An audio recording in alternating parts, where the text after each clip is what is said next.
Hello बच्चों, let's see this question. These question contain statement 1 assertion and statement 2 reason. Option A statement 1 is true, statement 2 is true and statement 2 is correct explanation for statement 1. Option B statement 1 is true, statement 2 is true, statement 2 is not a correct explanation for statement 1. Option C statement 1 is true, statement 2 is false. Option D statement 1 is false, statement 2 is true. Statement 1. Pure water obtained from different sources such as river, well, spring, sea, etc. always contain hydrogen and oxygen combined in the ratio 1 is to 8 by mass. Because statement 2, a chemical compound always contain element combined together in the same proportion by mass. It was discovered by French chemist Joseph Proust in 1799. अब इस question को समझने के लिए हमें एक important की concept के ऊपर ध्यान देना होगा, which is the law of constant proportion.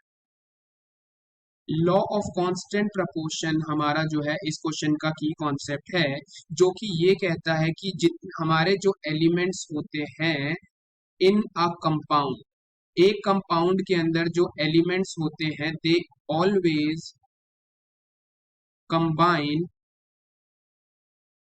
In a fixed ratio by mass. ठीक है, कोई भी केमिकल कंपाउंड में जो एलिमेंट्स होते हैं वो हमेशा एक फिक्स रेशियो में कंबाइन करते हैं मास के. ठीक है, जैसे फॉर एग्जांपल यहाँ पे हमें क्या दिया हुआ है, वाटर के बारे में बात किया. वाटर का फॉर्मूला होता है H2O. तो यहाँ नहीं, हमारे पास यहाँ पे क्या है, दो हाइड्रोजन एटम है, एक ऑक्सीजन एटम है. दो हाइड्रोजन प्लस एक ऑक्सीजन कंबाइन करके बना रहे हैं वाटर. तो हमें पता है दो हाइड्रोजन का वेट कितना होता है, 2 ग्राम्स. और ऑक्सीजन का वेट, एक ऑक्सीजन एटम का वेट होता है 16 ग्राम. यानी हाइड्रोजन इज टू ऑक्सीजन का रेशियो क्या है, 1:8 है बाय मास इन वाटर. ठीक है, this is the ratio of hydrogen to oxygen is 1:8 by mass in water. This is being propose by the law of constant proportion, जिसको एक French chemist Joseph प्राउस ने क्या किया था, डिस्कवर किया था. तो इसी वजह से प्योर वाटर किसी भी सोर्स से अगर हम लेंगे तो उसका मॉलिक्यूलर फॉर्मूला H2O होगा. And because of the law of constant proportion के बेसिस पे हमारा उसमें हमेशा 1:8 का रेशियो होगा बाय मास हाइड्रोजन और ऑक्सीजन का.